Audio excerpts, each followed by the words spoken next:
जो मातृरूपेण संस्थिता नमः तस्यै नमः तस्यै नमः तस्यै नमो नमः। ऐसी भगवती दुर्गा माता जो शांति रूपेण, कांति रूपेण, विद्या रूपेण, शक्ति रूपेण समस्त ज्ञान गुण र शक्ति के अधिष्ठात्री जगदात्री माता भगवती के हम आंचल में बैठ रहे हैं। आदरणीय महानुभावों, हम देवी की पूजा करते हैं, लेकिन वह देवी भगवती परमात्मा शिव को पूजा करती है। उनका कनेक्शन, उनका संबंध परमात्मा शिव से है, इसलिए उनको शिव शक्ति स्वरूपा, वो शिव की अर्धांगिणी शिवदूती, जिन्होंने लाखों अरबों असुरों को मार डाला। आपने देवी पुराण सुना होगा, वहाँ कैसे मार्कंडे ऋषि ने एक राजा और वैश्य को देवी का भागवत सुनाया, और देवी के भागवत सुनने के पश्चात उक्त राजा और वैश्य का, राजा को राज्य मिल गई, वैश्य को अपना परिवार मिल गया, क्योंकि भगवती परमात्मा शिव की पराशक्ति की स्वामी ने शिव बिना शक्ति नहीं, शक्ति बिना शिव नहीं। शक्ति के माध्यम से शिव परमात्मा इस धराधाम पर अपना कार्य करते हैं। देखिए आज भगवती के आंचल पर कितना अच्छा कार्यक्रम हो रहा है, लेकिन ऐसी भगवती के मंदिर में कहीं खून खराबा भी करते हैं, कहीं कहीं मंदिर में। बहुत ही जंगली परंपरा है। इस परंपरा को हम सब मिलकर के रोकना है और हमें श्रेष्ठ समाज का निर्माण करना है। तो आज हम श्रीमद् भगवत गीता के जब उपसंहार, मतलब कि इस 15, 16, 17, 18 ये 4 अध्याय हैं, लेकिन ये जीवन भर पढ़ने की बात है। श्रीमद् भगवत गीता तो जीवन के हर स्टेप पर, हर कदम पर इसका हमें अध्ययन करना है। हर मॉर्निंग में, सुबह में गीता के पाठ किए बिना हमें जल फल अन्न ग्रहण नहीं करना चाहिए, क्योंकि हम सब सनातनी हैं।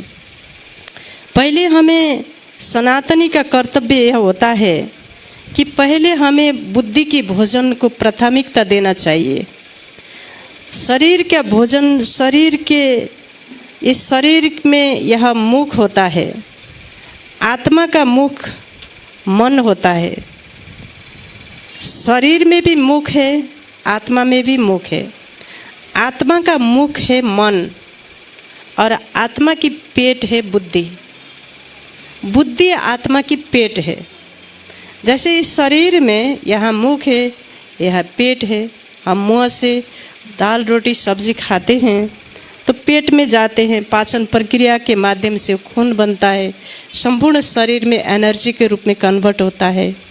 इसी तरह जब हम शिव परमात्मा का जो गीता ज्ञान, मुरली का ज्ञान सुनते हैं माना हमारी मन वो ज्ञान रूपी अमृत, ज्ञान रूपी भोजन को मन खाती है, तो फिर बुद्धि रूपी पेट में वह जाता है। इसलिए गणेश का कितना बड़ा पेट दिखाते हैं ना, शिवपुत्र गणेश, शिव का पुत्र गणेश के पेट कितना बड़ा है। उनके हाथ में 21 लड्डू है ना, पेट इतना बड़ा है, जैसे हाथी का वह सूंड है। मतलब कि परमात्मा शिव के पुत्र, पेट माना बुद्धि रूपी पेट, शारीरिक पेट की बात नहीं, बुद्धि रूपी पेट, परमात्मा की ज्ञान से पूरा भरा हुआ पेट। फिर वो ज्ञान को क्या करना है, फिर चबाना है। केवल वो नहीं चबाएंगे, पाचन नहीं होगा, तो उस खून के रूप में, शक्ति के रूप में कन्वर्ट नहीं होगा। फिर हमें वो ज्ञान, नॉलेज इज माइट, उस ज्ञान को जब हम चिंतन में डालेंगे, वो दोहराएंगे, repeat mode, the law of repetition, repetition के सिद्धांत अनुसार उस ज्ञान को बारंबार चिंतन करेंगे, वहाँ से एक शक्ति पैदा होगी, ऊर्जा पैदा होगी।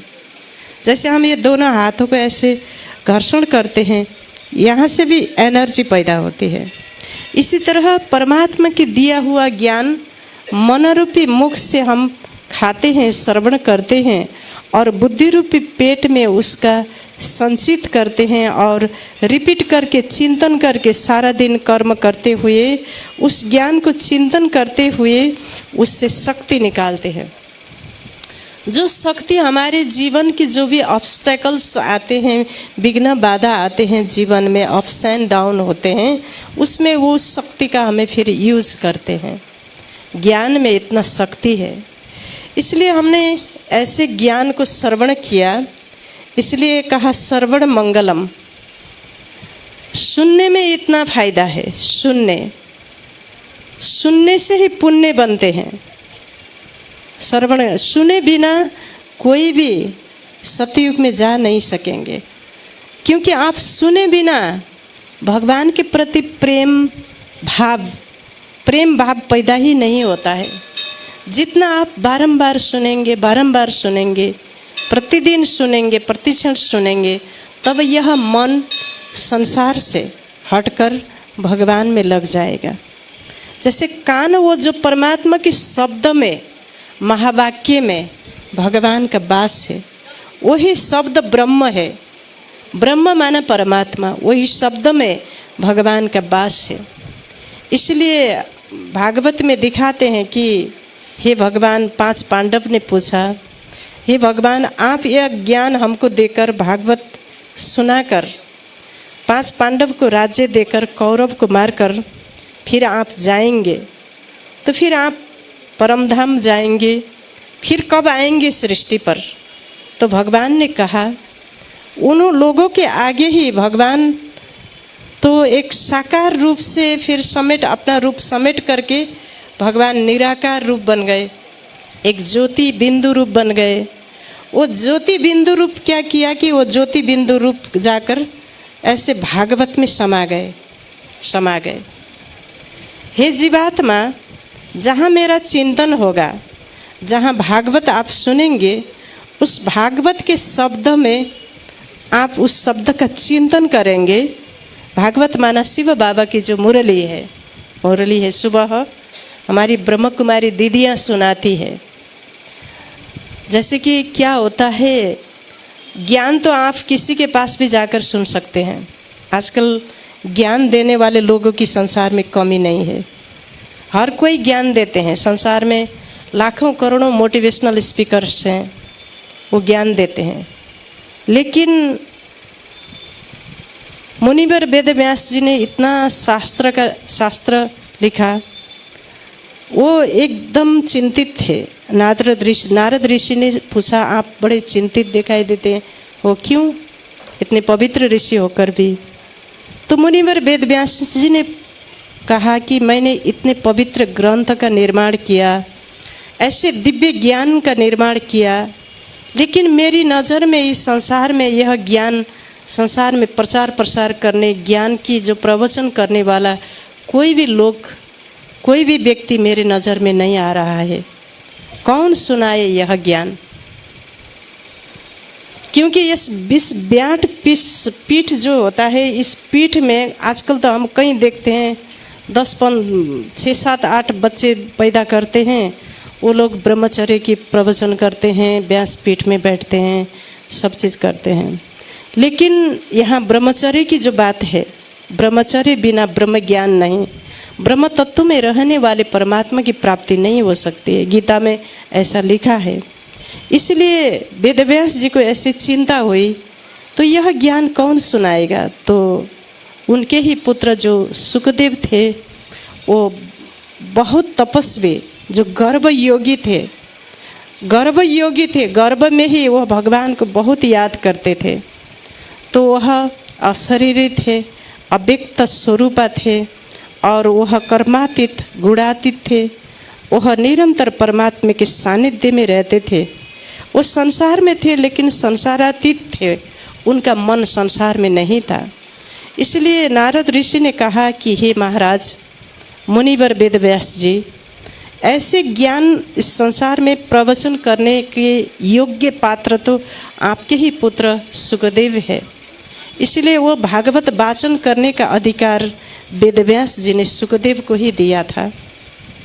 तो इसलिए आप लोगों को मैं नम्र निवेदन करती हूँ, हमारी ब्रह्मा कुमारी जो बहनें हैं, जो कुमारी व्रत धारण करके, ब्रह्मचर्य व्रत को धारण करके शिव की दूत बनकर सारा जीवन भर सफ़ेद वस्त्र धारण कर, जैसे शिव का वस्त्र, मृत्यु का वस्त्र, ऐसा वस्त्र धारण कर निरंतर शांत समाधि में रहती है, निरंतर परमात्मा की याद रूपी समाधि में समाधिस्थ ऐसी ब्रह्मा कुमारी बहने के मुख और बिंद से आप जो भागवत सुनेंगे अर्थात मुरली सुनेंगे सुबह सुबह, आपको वहीं से भगवान की प्राप्ति होगी, भगवान से मिलन होगा।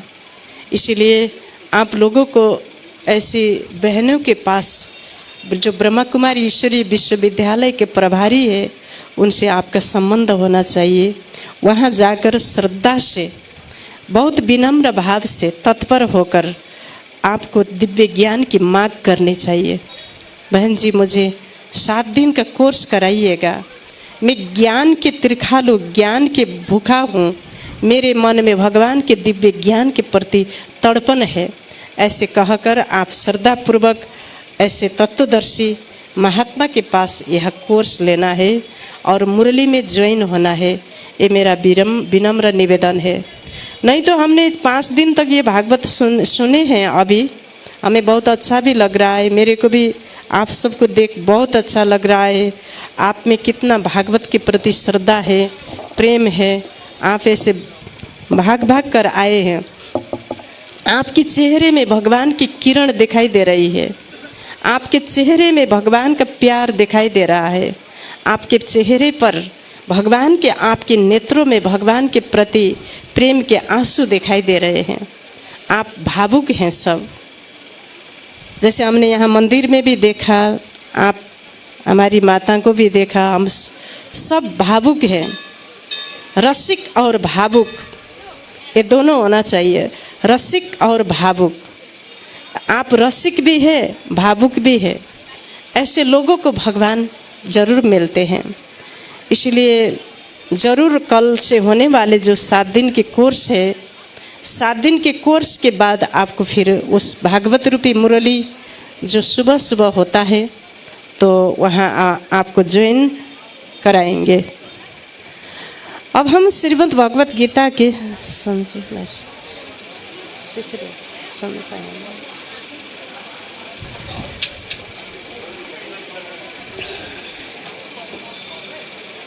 आज हम श्रीमद् भगवत गीता के जो अध्याय 15, इस 15 अध्याय को कहते हैं कि कल्प वृक्ष योग। भगवान ने यहाँ इस संसार रूपी संसार को एक पीपल के वृक्ष के रूप में तुलना किया है। ये अविनाशी संसार रूपी पीपल के वृक्ष अविनाशी है, इसके मूल ऊपर है। सुनिए, इसके मूल ऊपर है, इसलिए कहा कि ऊर्ध्व मूलम अधम शाखम। मूल ऊपर है, इसका शाखा, इसके जड़ ऊपर मूल है, जड़ नीचे है, इसके शाखा और प्रशाखा संसार में फैल रहे हैं। वेद और विभिन्न धर्म रूपी शाखा और उपशाखा सारे संसार में फैल रहे हैं। वेद रूपी कोपले इस वृक्ष में कोपले के भांति लग रहे हैं। लेकिन यह जो वृक्ष के वर्णन गीता में कहा है 15 अध्याय में, ऐसा वृक्ष इस संसार में अविनाशी रूप में ऐसा दिखाई नहीं देता है। लेकिन इसकी अवस्था ऐसी हो गई है कि बहुत जड़जड़ीभूत अवस्था को इसने प्राप्त किए हैं। जड़जड़ीभूत अवस्था, इस संसार रूपी कल्प वृक्ष में बहुत कीड़े लग गए हैं, इसमें काले काले कीड़े लग गए हैं, ये बहुत पुराना हो गया है। तो ये न इसका आर है न पार है। इस आकाश सदृश यह वृक्ष है, आकाश को इधर आकाश नीचे पाताल, कहीं से भी इसका मूल नहीं दिखा, इसका आदि और अंत दिखाई नहीं देता है। कोई भी मनुष्य इस संसार रूपी पीपल के अविनाशी कल्प वृक्ष के कोई भी मनुष्य पार नहीं पा सकता है, ऐसा है। लेकिन भगवान कहते हैं, हे जीवात्मा, हे मनुष्य आत्मा रूपी अर्जुन, इसको वैराग्य की ज्ञान और वैराग्य की तलवार से जब काटेंगे, ज्ञान और वैराग्य की तलवार से इस संसार रूपी पीपल के वृक्ष को जब काटेंगे, तब ज्योतिर्बिंदु परमात्मा दिखाई देंगे। वैराग्य, ज्ञान और वैराग्य की तलवार से, तलवार भी कैसा, ज्ञान और वैराग्य की तलवार से जब काटेंगे तब ही इसका आर पार देख पा सकेंगे और ज्योतिस्वरूप पार ब्रह्म परमेश्वर भगवान को देख सकेंगे। इस संसार रूपी वृक्ष में जो कीड़े हैं वो काम और क्रोध के कीड़े हैं, जो काले काले कीड़े हैं। जब तक मनुष्य के मन में, आत्मा में काम विकार के बहुत लेप छेप लगा रहता है, वो कभी भी, जिसका जीवन, जिसका मन काम विकार में डूबा हुआ है, विषय वासना भोगी आलसी है, प्रमादी है, वह कभी भी भगवान को देख नहीं सकेंगे। उनके बुद्धि रूपी नेत्र अज्ञान रूपी अंधकार के काले बादल से सदा ढका हुआ रहता है। इसलिए इस काम रूपी शत्रु को, इस काम और क्रोध रूपी शत्रु को, ये काले कीड़े को ज्ञान और वैराग्य की तलवार से इसे काटना होगा, तब ही उस अविनाशी परम पद आपको मिलेगा, अर्थात परम पिता परमात्मा शिव भगवान का आपको दर्शन होगा। ऐसा लिखा है 15 अध्याय में। और ऐसे मूल सहित, वो जो मूल माना बीज रूप परमात्मा को जो जानता है, वही वेदों का भी ज्ञाता बन जाता है। 4 वेद 18 पुराण का सार स्वयं परमात्मा पढ़ाते हैं, सिखाते हैं। सार को जानने से सारा वृक्ष का ज्ञाता बन जाता है। परमात्मा कहते हैं, मूल जो संसार रूपी वृक्ष के मूल परमात्मा अधम शाखम, और उसका जो प्रमुख शाखा अर्थात उसके जो मेन जड़ है, मूल जड़ा जो है, वो प्रजापिता ब्रह्मा है।